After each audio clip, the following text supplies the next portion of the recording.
Recherche Scientifique. He has also recently received the great honor of becoming a member of the Collège de France. Francois is one of the most renowned and prolific philosophers of language, and he is also somebody who works on the intersection between philosophy of language and linguistics, philosophy of mind, and cognitive science. So he has written multiple books and articles on such things as speech acts, on the literal meaning, but also on how we express our perspectival and singular thoughts by using language. And today he's going to be talking to us about imagination in the self.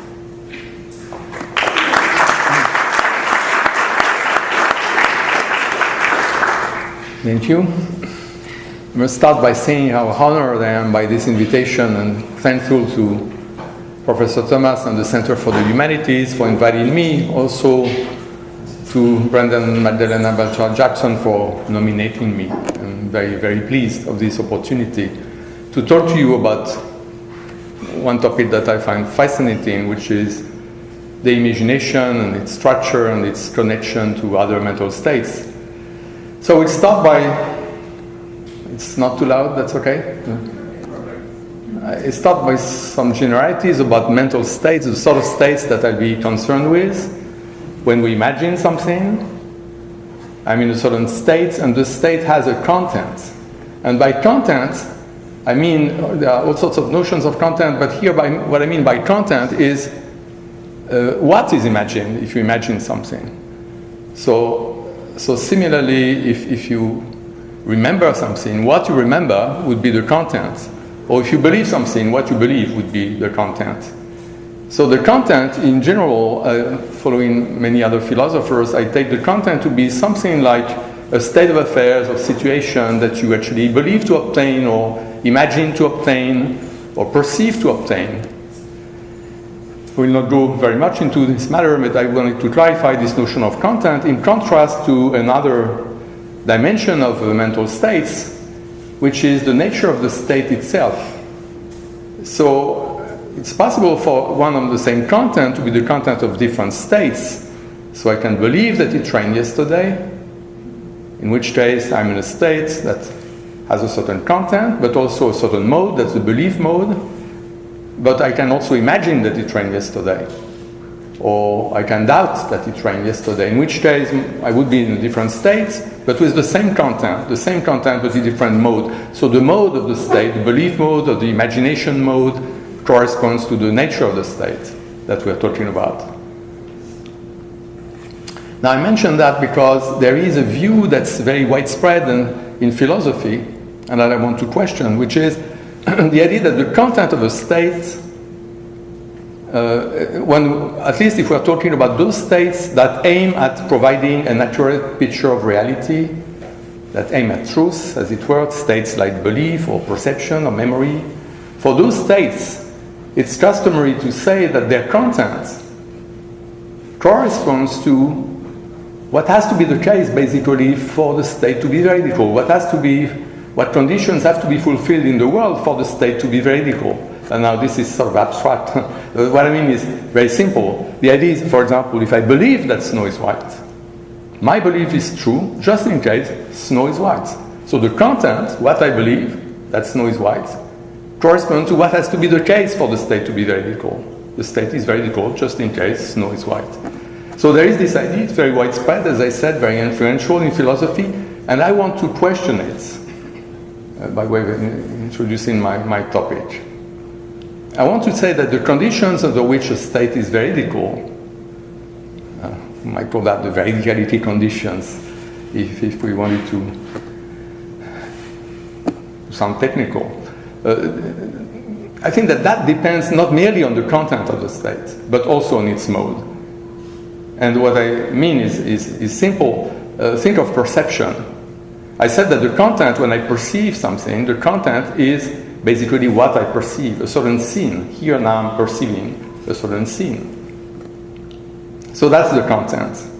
But whether or not the perception is veridical does not merely depend upon whether that scene actually obtains, whether it's actually a fact in reality.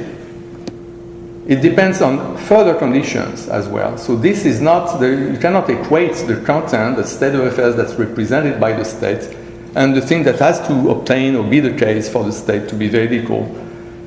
In the case of perception, for my perception to be veridical, I think that I said additional conditions apply.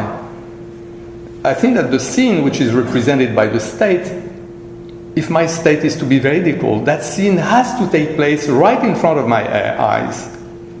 And the scene must be actually causing my perceptual state.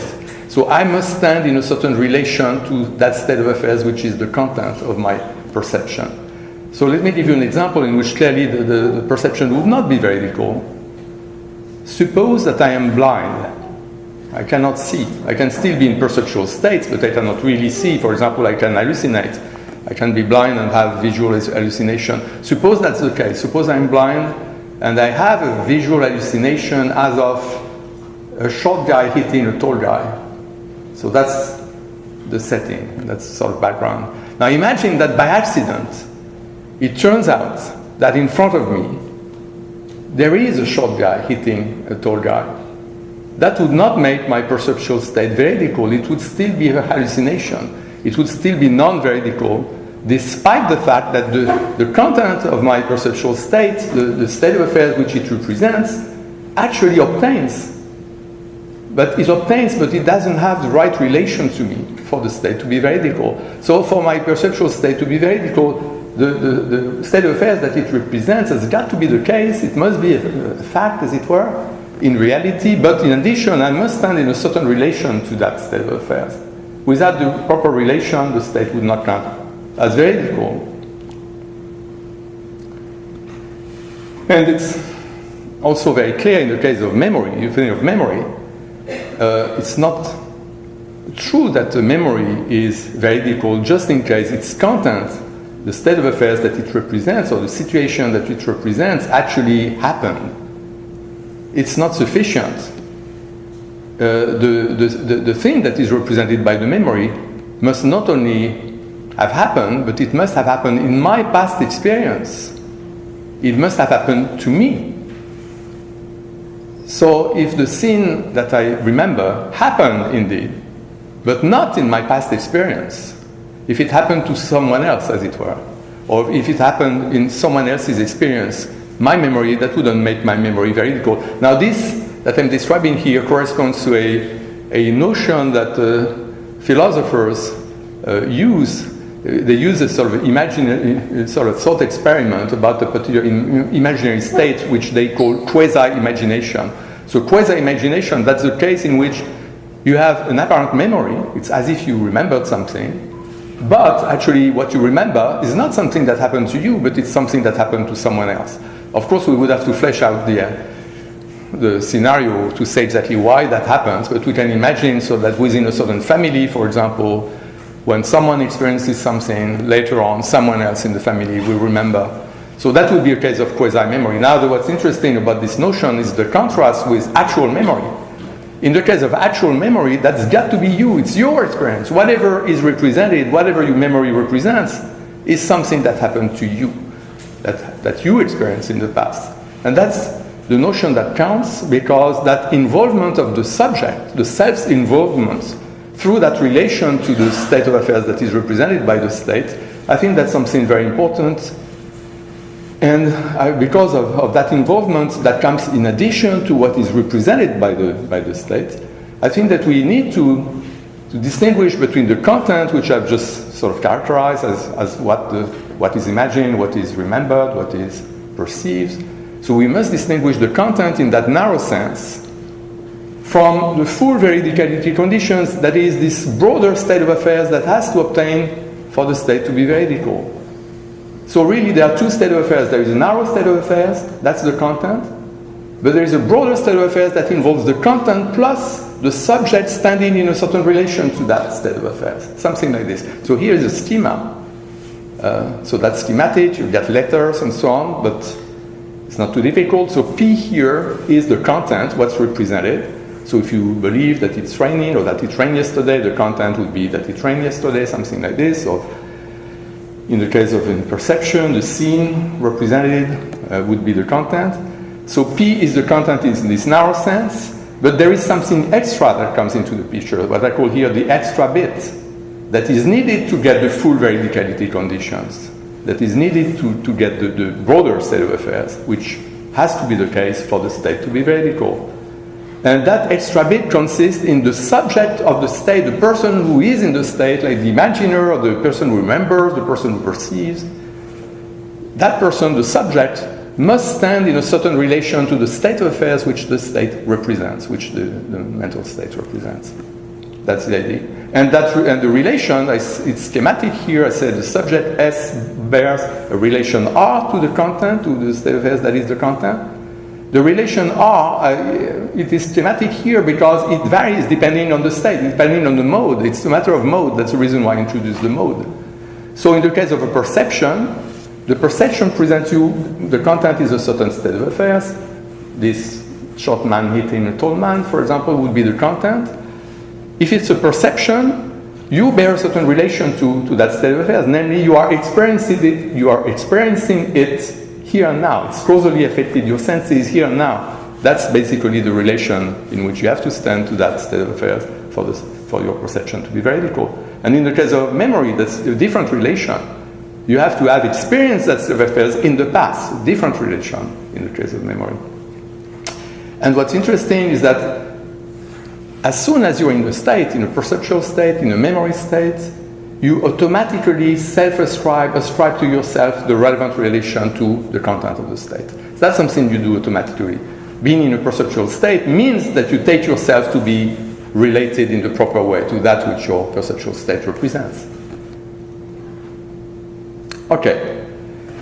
Now, given what I just said, I conclude that states like perception and memory, I'm going to introduce the imagination in contrast to them, are reflexive states. What I mean by this is simply that, so you have this state, a perceptual state, a memory state, and you have what I call the veridicality conditions, what this big state of affairs that has to obtain for the state to be veridical.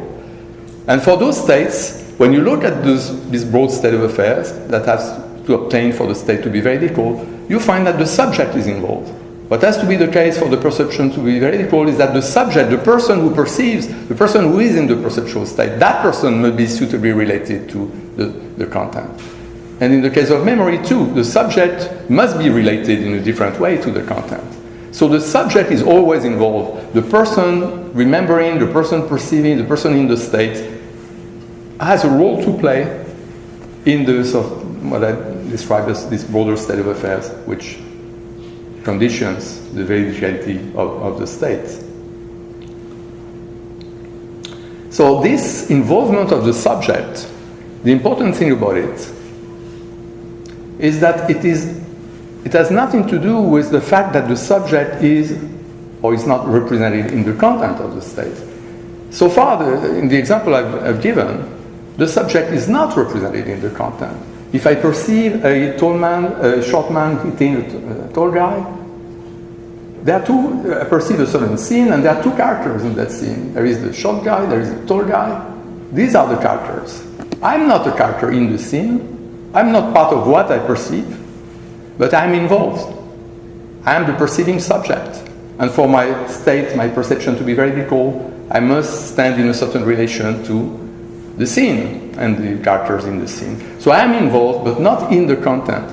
It's an involvement of the subject which is sort of external to content. It comes via the mode. Now, of course, it's possible also that the subject is represented in the content. Nothing prevents the subject from being there in the content. So if I look into the mirror, that would be a case in which I see something, and what I see involves myself. If I look into the mirror, I see myself. So now I'm a character in the scene that I see. Now I, the subject, am represented in the content.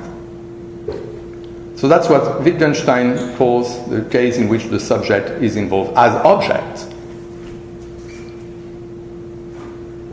But in this case, I think actually the subject is playing two roles.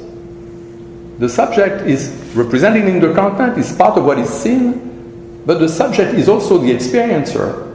the person who stands in the right relation to the scene. So the subject is there twice. The subject is both the seer and the seee in this example, not the word see with 4 E's and 5 letters. Maybe that's well known about English, but I was struck. So there are these two cases. One case in which the subject is only involved externally, not in the content, just via the mode, in what I call the extra bit. So that would be the subjective case. And there is this other case in which the subject is also represented as object in the content, and in that case the subject is playing 2 roles. That's the objective case. In the subjective case, the subject is not represented in the content, and sometimes I say that the content is selfless. The self isn't there in the content, but the self is there, but outside the content. Right. Now, one thing of interest about the cases in which the subject is represented as object is that it's a hallmark of such cases is that whenever that happens, there is a possibility of error through misidentification. I see myself in the mirror. Of course, that wouldn't happen if that's very close, but suppose I see myself in a distant mirror. I may be wrong, actually. It may not be myself. I thought it was myself. Actually, this guy who looks like me a little farther away, something like this. So there is this possibility of mistake, misidentification. But when the subject is only involved as part of the extra bit contributed by the mode, there is no such error that is possible. I cannot mistake who is seeing or hallucinating. That's got to be me. There is no alternative. When the subject, the role it plays via the mode, that's the subject and that cannot be anybody else, in contrast to what happens when the subject is represented. Maybe that will be clearer with an example using memory. So suppose I remember walking along the beach with Sylvia in Italy. Well, I may be wrong in many ways. Maybe it was not Sylvia, maybe it was Mary.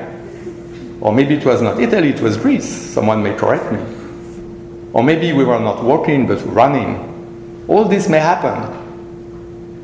But there's one thing that cannot happen, namely that it was not me, but someone else. It's got to be me. Maybe it's a false memory, maybe it was not Sylvia but Mary, maybe it was all that never happened. It was the equivalent for memory of a hallucination, but there is one thing that's not possible, is that happened, but it was not me, it was someone else. No, that can't happen, that's a memory. It's got to be me. And that's because the subject is involved via the mode. Here there is no possibility of error through misidentification. So that's one sort of a criterion. There is another type of evidence bearing on this issue of whether the subject is present as object or merely as subject. That's more linguistic evidence. Magdalena mentioned my interest for language issues. So here is a little bit about language. Linguists and philosophers of language, they claim, so I don't know what you think, it's sort of controversial, but they claim that there is a semantic difference, a difference in meaning between these sentences which really sound synonymous. I think that your first reaction would be to think, well, they say exactly the same thing. So, first sentence, he remembers himself delivering a speech to the salesman. Second sentence, he remembers delivering a speech to the salesman. It seems that we're saying exactly the same thing, no difference. Now I want to introduce a case, so I don't know whether the linguistic observation is correct or not, but the sort of case I have in mind is this. Suppose, so I'm the subject, suppose that indeed I delivered a speech to the salesman a very long time ago, but I forgot all about it. That's an experience which I erased from my mind, it disappeared, wiped out, no longer exists, I don't remember it. But a few years ago, I saw a film. It happened that the film was someone actually recorded the event. There was a film, and I saw the film, and I saw me giving the speech to the salesman. A few years ago, I saw that. I had totally forgotten that event. I had kept no first-person memory, no memories from inside of giving that speech. But I saw that film, and now I remember the film. I remember the scene from the film. Okay. So that's the situation. Now, according to the linguists or philosophers of language, you can report that situation by saying of myself, he remembers himself delivering the speech to the salesman. Because indeed, I remember that scene from outside, as it were. I remember from the film that I saw myself giving that, so I remember myself giving that speech. But in that situation, because I didn't retain any first-person memories from inside of the event, of the action of giving the speech, one could not say of me that he remembers delivering speech to the salesman. Because, according to the view, that construction entails that the memory is from inside. That what you remember is what it was like to give the speech. Not a memory from outside where you are an object in the content of the memory, here being derived from the visual content of watching the film. So there is this contrast between two ways of remembering, from inside and from outside. When you remember from outside, when I remember myself from the film, I am a character in the content. In the scene I remember as an individual looking like me, delivering the speech. I am in the content, and that's what I remember. I'm an object, I'm represented as object. But when I remember the scene from inside, I remember what it was like to give the speech. That's different. What's represented in the content are just the experiential features.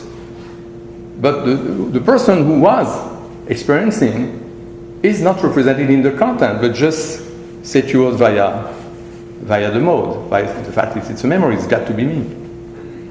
Okay, anyway, there is this contrast between memory from inside and from outside that correlates with a certain linguistic construction, according to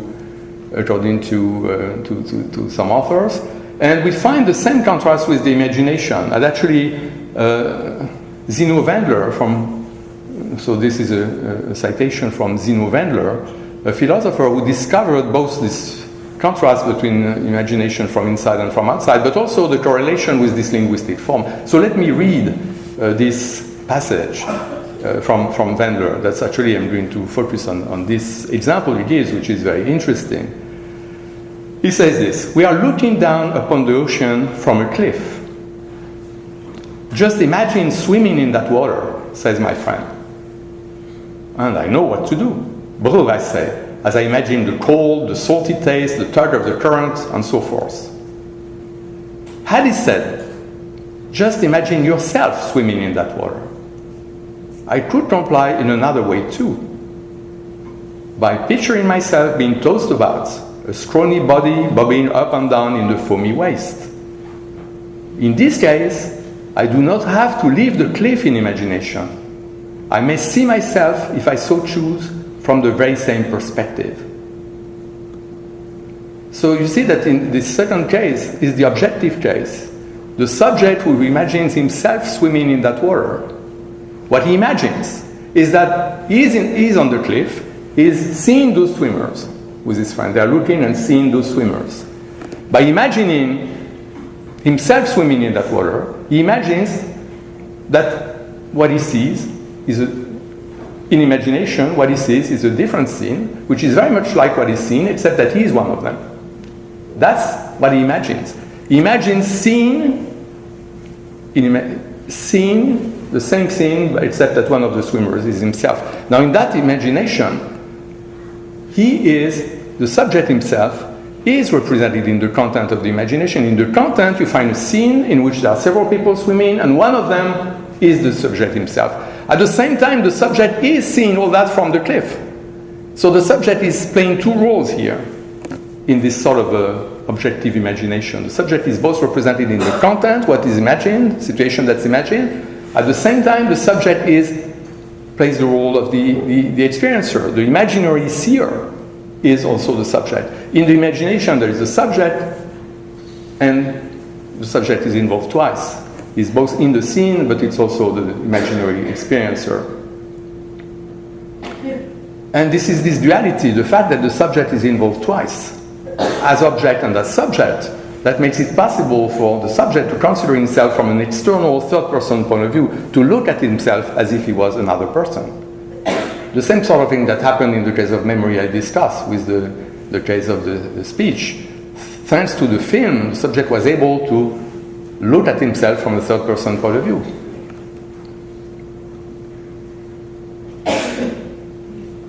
And as I said earlier, the subjective case is the case in which the subject only plays the role of experiencer. She is not an object, an aspect of what is represented. So I think that Wendler puts it properly when he says that what's represented in imagination is the cold, the salty taste, the tug of the current, and so forth. Subject is not represented, but are represented just as those experiential properties. That's the content of the state. The fact that it's the subject is not due to the fact that the subject is represented in the content. That comes from the other side, as it were, from the other components. And that suggests that the situation is very similar to the case of perception or memory. It seems that there is the content, the subject may or may not be represented in the content, and in addition, there is the involvement of the subject via the mode, via the other component. Subject bears a certain relation to the content, whether or not the content involves himself. So it looks as if imagination from inside works exactly the same way as the cases like episodic memory or perception. And indeed, that's what Ken Walton, in a passage in which he discusses that issue, says, is imagining from the inside necessarily imagining about oneself? And he says, yes. To imagine seeing a rhinoceros is to imagine oneself seeing a rhinoceros. And he compares that to the case of memory. To remember giving a speech is to remember oneself giving a speech. So it seems that the subject, the self, is involved via the mode, even though the subject is not represented in the content. That works for imagination, apparently just as it works for memory or perception. But this is what Walton says, but I don't think that's right, and I would follow another author here, and the other author is Bernard Williams. He's a philosopher who was concerned with this set of issues. Actually, he wrote a paper called Imagination on the Self, so that's the same title as my talk today. And his example is a different example. Is the case in which you imagine being Napoleon and fighting the Battle of Waterloo. That's the case he discusses. And he asks the question, when I imagine being Napoleon and fighting the Battle of Waterloo, do I necessarily imagine myself fighting the battle? And he says no. My empirical self need not be involved in any way. What's imagined, at least in some cases, maybe the most salient cases, what's imagined in that sort of case, the content, is what it's like, what it was like for Napoleon to be on the battlefield at Waterloo. Napoleon's experiences, basically. That's what you imagine. That's the content that you imagine. But to whom are you ascribing this content? Who is the experiencer? Who stands in the right relation to those features? Who is experiencing these things? Is it you in the imaginative episode in question? No, it's Napoleon. You are ascribing those experiences to Napoleon. You're imagining certain experiences and you're ascribing them to Napoleon. You're not imagining those experiences and ascribing them to yourself. So the subject, it's not obvious at all that the subject is involved, that the subject here, the person we imagine, is the person who stands in the right relation to the content. Here it seems that it's a different character, namely Napoleon, who stands in the right relation to the content. At least that's what Williams wants to say. Now what's interesting, if we follow Williams here, and I do, is that this is very similar. What happens with the imagination, if Williams is right, is very similar to what I described as quasi-memory earlier. I said in quasi-memory that's science fictional. This is something invented by philosophers, the case in which someone has a seeming memory, but that derives from someone else's experience. But with imagination, that happens all the time. That is, the experiences that are imagined are not necessarily ascribed to the imaginer, implicitly ascribed to the imaginer himself or herself, but rather to the person whose point of view she espouses. That means that the imaginer sees the world vicariously. Actually, the paper by Wendler is called Vicarious Experience. That's the title of the paper. The imaginer sees the world vicariously through the eyes of his imaginative target, Napoleon in this case. Just as the quasi-rememberer vicariously remembers the experiences of another person. So in the case of memory, that cannot happen. Our memories are memories of our own experiences. But when we imagine, we need not imagine our own potential experiences. So we can imagine the experiences of anybody. That's possible with the imagination. We don't find this sort of a feature, which I call the fact of being a reflexive state, a state that's got to involve the subject himself in the very reality conditions. Okay. Now, of course, it is possible, in Vender's example, the imagined properties and the experiences, the cold, the salty test, and so on, that could be ascribed to the imagining subject if the subject was really thinking about what it would be like for him, in particular him, given his peculiarities, what it would be like for him to be swimming in that water. That could be the imaginative project, to imagine the experience. It would be for you to be there. But that's only one imaginative project. There is another one in which you imagine what it's like for those swimmers to be there, not necessarily for you. Your peculiarities don't come into the picture at all. And in that case, the imagined properties and the experiences are implicitly ascribed to those swimmers or to anybody in their position, not necessarily to the imagining subject in any substantial sense. And I believe some people have remarked that indeed when, for example, imagining winning the Nobel Prize, there are two ways to imagine winning the Nobel Prize. There is one way in which what you imagine what would be like for you, given your peculiarities to win the Nobel Prize, what sort of experience would be. That's one project. But another project is to imagine what it's like to win the Nobel Prize for anybody. And therefore, in that case, you're not particularly involved. That's the idea. Okay, and now I would like to conclude by noting a sort of paradox that arises if one accepts what I've said. What I've said basically is that for the imagination, as for the other states, there are these two possibilities. The subject may be involved only as subject or also as object and plays these two roles. And I said that when the subject is only involved as subject, the case, from inside case, as it were. With perception, memory, and so on, the subject is involved, indeed,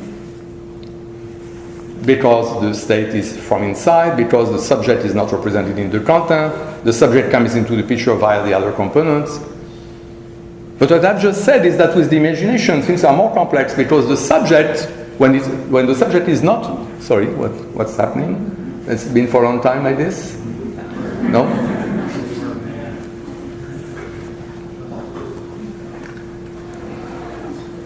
We can imagine what's Yeah. Okay. So I said that with the imagination, things are a little more complex because even if we consider imagining from inside, the sort of thing you report by saying, I imagine swimming in that water, still there are two possibilities. The subject is not represented in the content. In this case, what's represented is only the perceptual experience, the sort of the features of the experience. Sorry? Try not to move the table. Okay. So I said that in this case, from inside, the subject is not represented in the content, but I said also that the subject may not be involved at all. It may be that what the subject is actually imagining are the experiences of someone else, and that the subject is not self-ascribing any relation to the content of the experience that is imagined. And that's the sort of paradox, because I said earlier that there are two ways for the subject to be involved. The subject may be represented in the content or not, but the other way is that the subject is contributed through the mode, via the relation to the content. These are the two ways the subject can be involved. And I said that in subjective imagination or imagination from inside, the subject is not represented in the content, because only features of the experience are represented. But I said also, that's what I just said about the state that I call the quasi-DC. I haven't introduced this name, but anyway, forget about the name. This sort of special sort of case in which you're imagining from inside certain experiences which are not ascribing to yourself in imagination, but to some other person. I said that in that case, the subject of the state is not involved at all, because the experience that is imagined is not ascribed to the subject himself in imagination, and the experience is ascribed to someone else. So it seems that the subject is not involved at all in either of the two ways that I described as possibilities for the subject to be involved. And that's a sort of paradox, because those cases of subjective imagination or imagination from inside are very much first personal. There are cases in which really it's a first personal experience that's sort of imagined. It's clearly, and this first personal nature of the state is really problematic if you say that the subject is not there at all. The subject is not in the content, the subject is not contributed through the mode as it is in perception and memory. So why is it a first personal state? What is first personal about this state? That's the question. And I want to answer that question by saying that we need now to pay attention to a very important feature of the imagination, which, by the way, not all theorists about the imagination actually accept this. But I say that for the philosophers in the room. Meinong was a philosopher who insisted on this idea. The idea is that the imagination is not a state on a par with the others. So I describe perception, memory, belief, and so on, and there are many mental states. And I put the imagination on the list, but actually it's not on a par. It's very different. Why is it different? Because imagination has a secondary character. And what I mean by this is that there are primary states, states that are more basic, like perception, memory, belief. Those are all states that are more basic. And all those states can be simulated. You can do as if you were in the state. And this simulation is what we call imagination. Imagination is the simulation of a primary state. The primary state may be a perception, it may be a memory, it may be a belief, it may be a desire, an intention, an action, an emotion, it can be anything. And actually, that explains why there's something people have noticed, that the imagination is very heterogeneous. There is many things we call the imagination. There is visual imagination, there is supposing or purely intellectual imagination, there is also bodily or motor imagination. There are many sorts of imagination. Now that can be explained if really the imagination is the simulation of a primary state. If you change the primary state, you change the nature of the imagination at stake. So let's suppose that this is right, and that the imagination is the simulation of a primary state. Note that in the examples I've discussed, the two cases of Wendler, imagining from inside and from outside, in the case of the swimmers, when Wendler imagines himself swimming in the water from outside, he imagines that he's one of them. In that case, what he does, he simulates, in imagination, he simulates seeing himself. So it's a visual experience that's been simulated in imagination. But in the case of imagining from inside, imagining swimming in that water, imagining the cold, the salty taste, the tug of the current, that's a case in which you imagine feeling those things. And again, that's another state that's being simulated. But anyway, so if we accept this view about the imagination as the simulation of a more basic or primary state, then you will, of course, accept that reflexive states, the states that have this property I mentioned, that whenever you're in the state, you self-ascribe a certain relation to the content of what the state represents.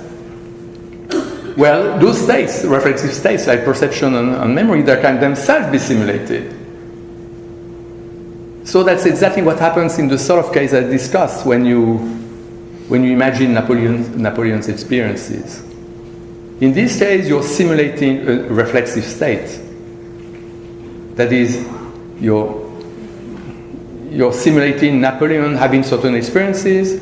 His experiences is not represented as object in those experiences. What's represented in those experiences is the noise and the horses and stuff, whatever going on on the battlefield. That's what basically represented a certain way of well, anyway, that's the content, but Napoleon self-ascribes a certain relation to that when he is in that situation, of course. And that's what you simulate when you imagine being Napoleon on the battlefield. So you're simulating a reflexive state. So the state which you're simulating, which is Napoleon's state, is a reflexive state, is a state in which there is self-ascription. And that's first personal. The self is involved there. And this first personal character is inherited by your imagination because it's the imagination of a first personal state. And therefore there is this first personal feel of subjective imagination, even though at the level of the imaginative state itself, there is no self-ascription, because as I said, the subject who imagines is not ascribing those experiences to himself, really, in imagination, is ascribing them to Napoleon.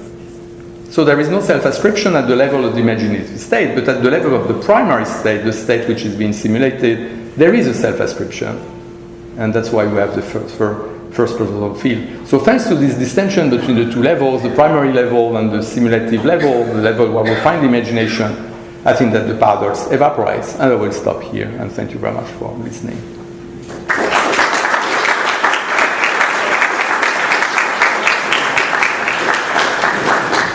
Of time for questions, and when you ask a question, we'll bring a microphone around so everybody can hear. No, I'll let you. Okay. So, question over there. I was just wondering how wonderful I would feel to imagine that I understood everything you said. Is that a quasi to say? I was afraid that possibly what I had to say would sound a bit too technical and a bit too dry. Are you confirming this Would that be a quasi to say? suspicion? What I just said? No, you said that you wish. You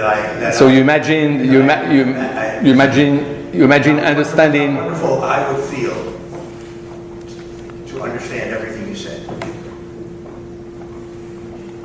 It's a very complex report, at least linguistically.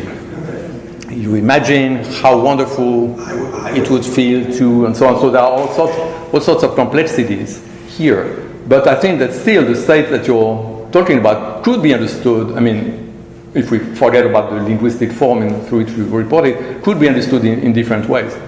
You could certainly imagine what it's like to understand what this guy has said. And that would be the sort of case I was talking about. You imagine certain experiences, certain understanding experiences, that you sort of can imagine them, the sort of feeling that goes with them and things like that. But you would not ascribe them to yourself necessarily, but you might. So there are indeed these two possibilities.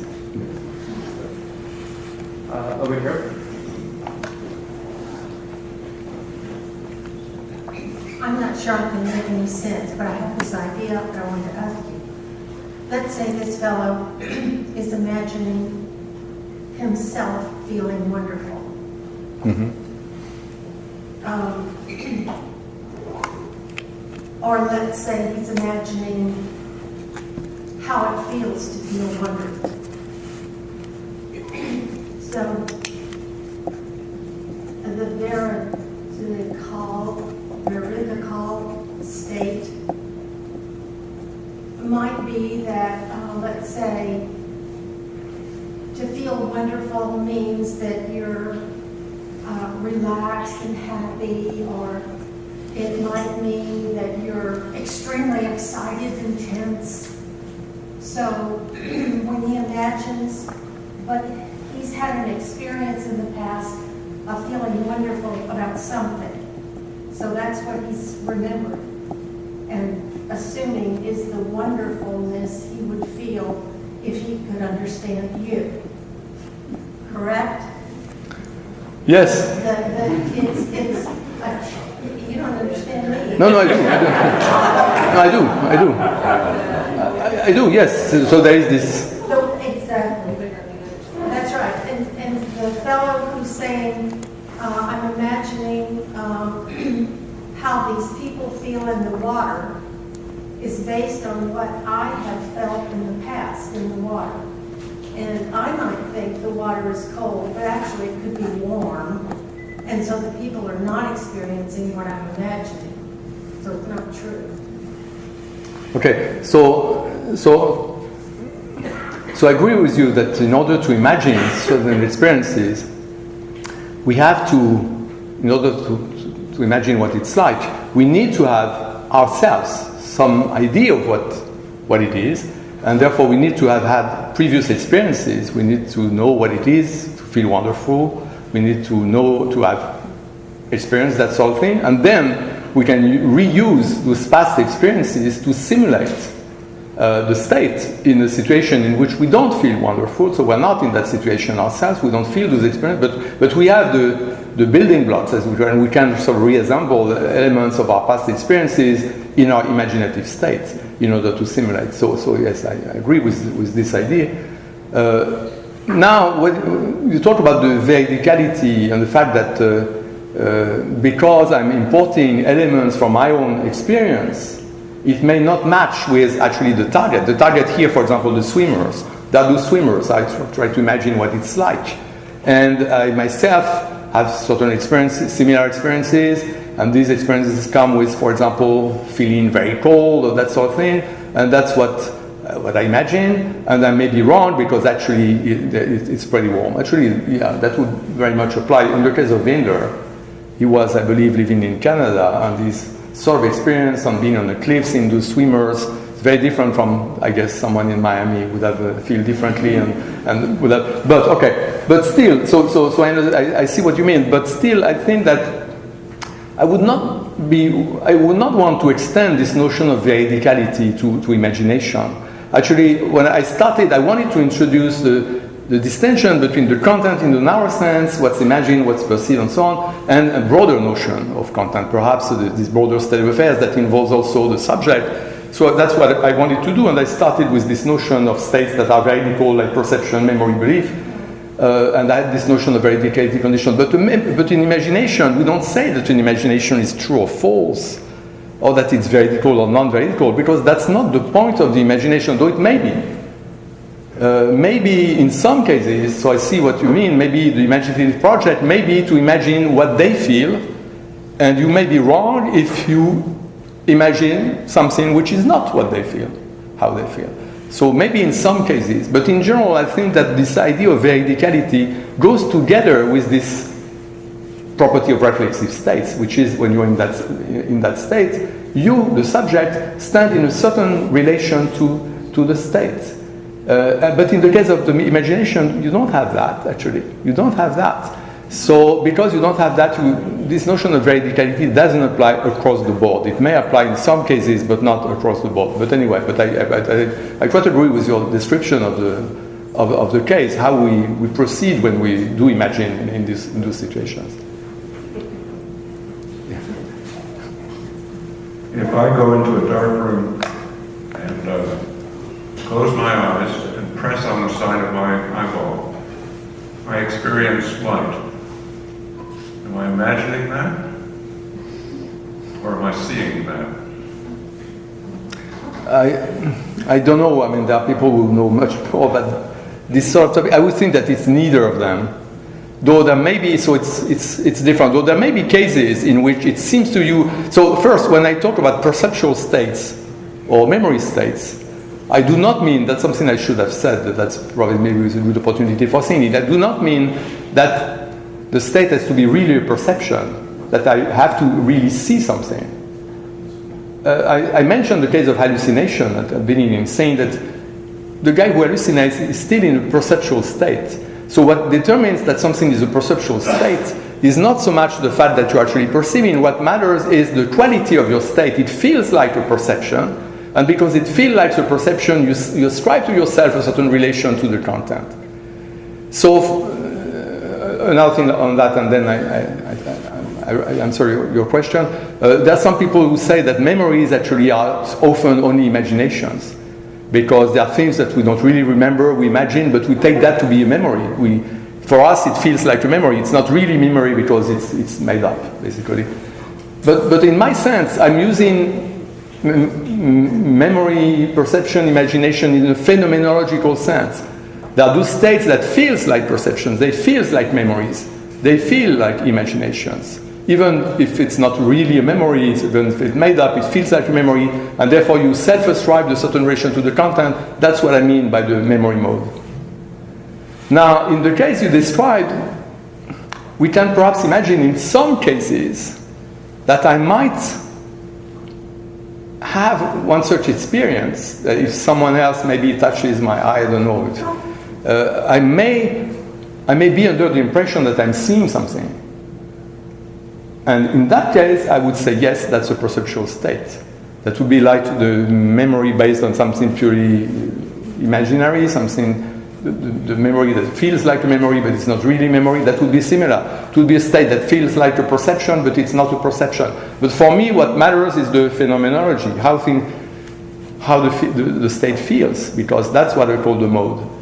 So that's my answer. But of course, in many cases, it would not even feel like a perception, because we know that certain things that affects we know that certain things are not really things we perceive, that sometimes we are able to sort of filter them out more or less automatically. So it really depends. But if you had in mind a case in which it feels like a perception, even though I may even know that it's not, but it feels like it, then I would say, yes, it's a perceptual state, and it represents something. Namely, what I take myself to perceive would be the content in that case. There's a question over here.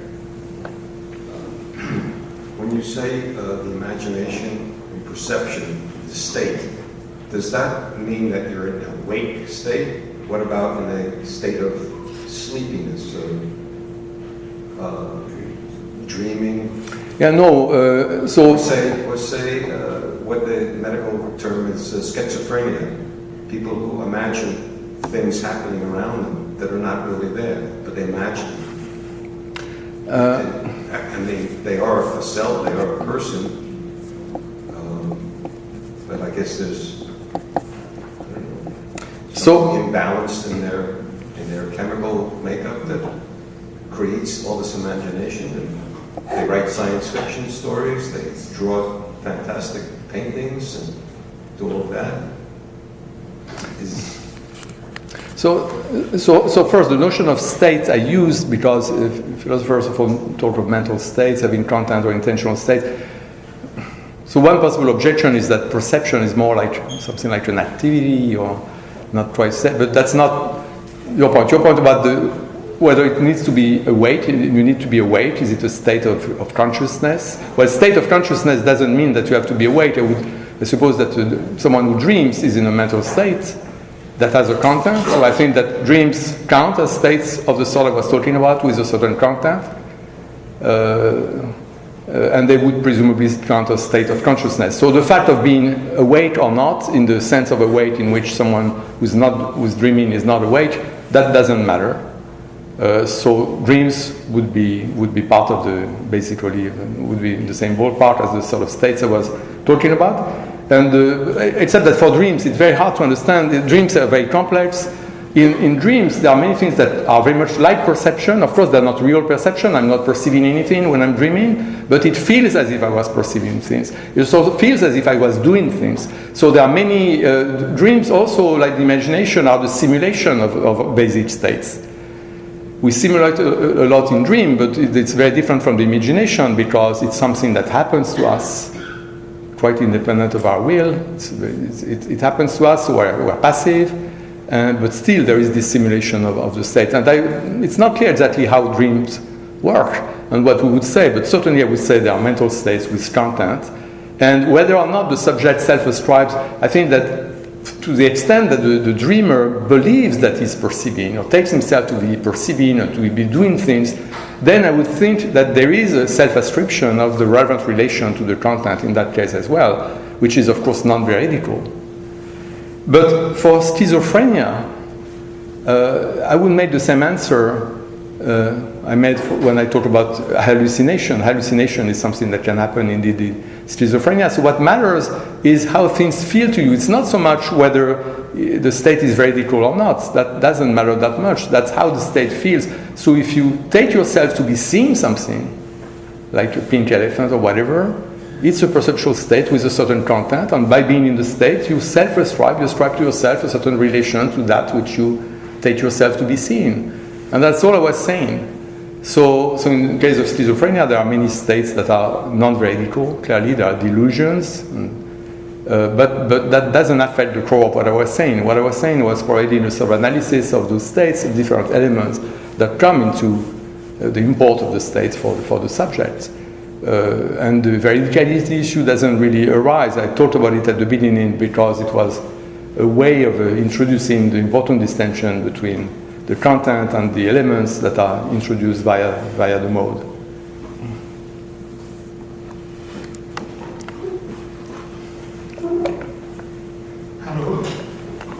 I don't understand what you said, but I'll analyze it this way. I'm a medical doctor.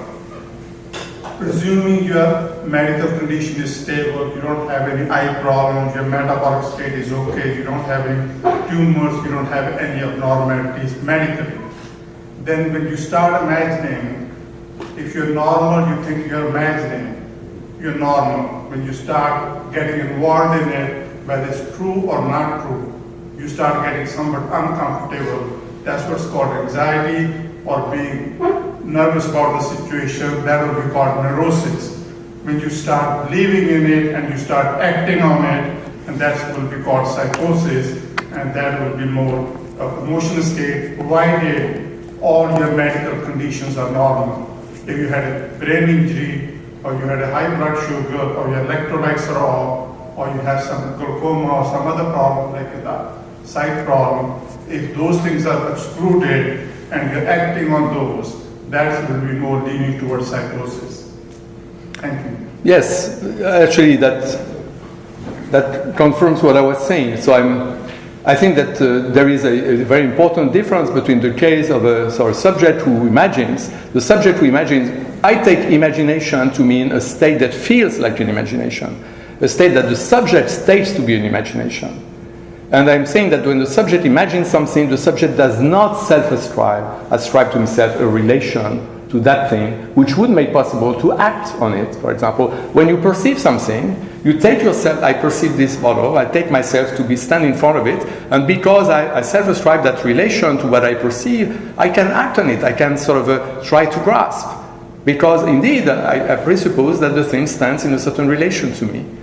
When I imagine a bottle on the table, I will not try to grasp the bottle because I do not ascribe to myself the relation to the content of my imagination.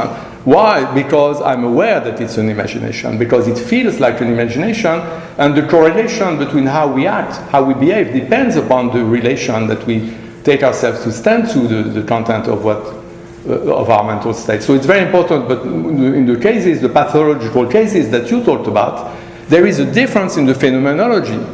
The person who's deluded does not take herself to be imagining. So it may be an imagination in the objective sense, that it's something that is made up by the subject, but it doesn't feel like an imagination, and the subject acts on it because she takes it to be, for example, a perception. So that's very important to keep this distinction between, say, the phenomenological notion of, say, imagination, perception, memory, and the notion of a real perception, real imagination, real memory, in the sense that real imagination would be any state that would have no grounds in reality, that would be made up or something like this. That's not the notion of imagination that I use. I use the phenomenological notion, and when we use that notion, then we see a difference between the healthy cases and the pathological cases. That's so true, but like, for example, in the example you gave, the person standing on a cliff watching the ocean, as long as you're standing on the cliff, you're normal. When you start thinking about what's going on and you start getting uncomfortable, that will be more of your neurotic state. When you start believing in it and you start acting on it, you're moving into more of a psychotic area, provided you're medically normal.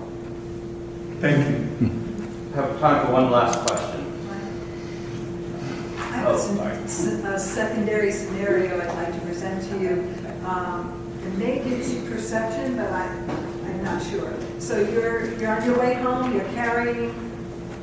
you're on your way home and you have a thermos in your car, and you get out of your car and you have your thermos in your hand. And on the way into your house, something distracts you, you put that thermos down, but you don't see yourself putting that thermos down because your attention is on something else. So you go into the house and you perceive that you put that thermos in the house, and you're looking for it later, and it's not there.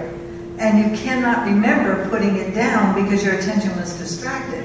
So is that, have I imagined I put it in the house? Or is that a person, how would you describe that mental activity that's going on? Well, I don't know. I have to think about this case. It may be simply something like an inference. An inference you make. That's something that goes without saying. There are many things that we take for granted because that can easily be inferred from, but I wouldn't say, well, yeah, I don't know, the relation between imagining and inferring in those cases may be actually quite subtle, so I don't know. I hadn't thought of the possibility of calling that an imagination, but maybe it is. I have to think about it. Obviously, when I picked it up, I imagined myself taking it into the house. Yes. But Yes, someone there- interfered with that imagination. Yeah, no, right, that's interesting. So indeed, there may be a mental representation. You had the plan, you had certain plans, and so there was this mental representation of that action that was actually not completed. But still, there is this mental representation somewhere. But still, I wouldn't call it an imagination. But anyway, that's a case that has to be explored. But, thank you for it. If anybody else has any more questions, feel free to come up afterwards. And in the meantime, I'd like to give another chance to speak.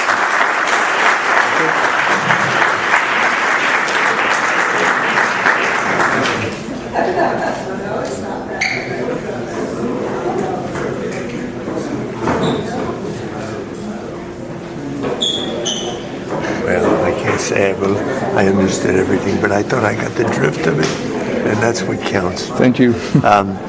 One of the questions I had in my mind, I thought may be too silly to ask, is any relationship at all you see between imperative, imperative, imperative, imperative, imperative,